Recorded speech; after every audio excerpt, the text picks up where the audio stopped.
Hello and welcome to Sharing TV. My name's Imran Azam and this is brought to you in association with the people who share.com. We're joined now by Daan Weddepohl. That's it. Weddepohl, have a guess where that's from. That's Dutch. Yes, that's Dutch. I'll have to tell you it's Dutch because as soon as Daan starts speaking you won't be able to tell where he's from. He's a bit of a chameleon when it comes to accents. Daan, thanks for joining us. Thank you very much. So you've just been up on stage. Your organisation is Peerby. Tell us exactly what Peerby does. So Peerby is a website and app that enables you to borrow the things you need from others in your neighborhood in 30 minutes or less. So that way you don't have to spend hundreds of or pounds of euros or dollars on things you only need once or once in a while, and you get to feel good by helping someone out. So the inspiration behind this I've just heard for the first time, but I'm sure our audience would be really keen to hear. A couple of years ago you had quite a traumatic experience. Yeah, that's right. A few years ago my house burned down with all my belongings.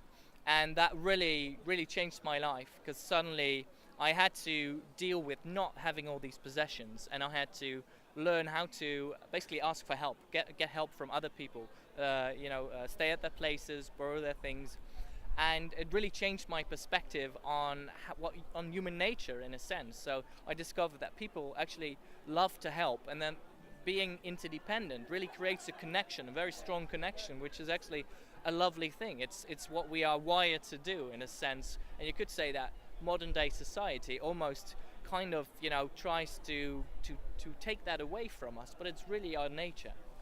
That's really interesting. So would you say that perhaps the culture of ownership creates barriers between people?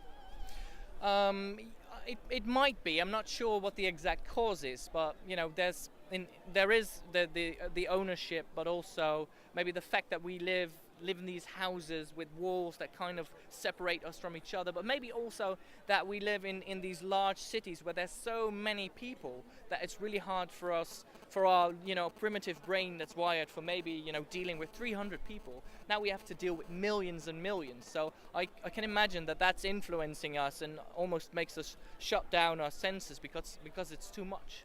But if you engage in one-on-one interaction, suddenly this pops back on, and you're able to really experience the fact that all these strangers around you are actually great people.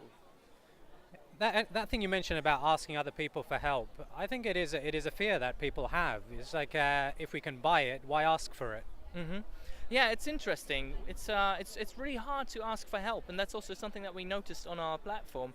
People find it easier to lend something than to actually ask for it, and they have to try it first to actually experience that it's something that's actually quite a nice experience, and it's something that is not, doesn't mean you're weak or that it means you have to be quite brave to ask for help. And I think that's a message that the sharing economy should probably also promote. It's good to ask for help.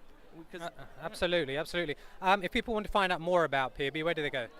They go to peerby.com, that's Peerby, or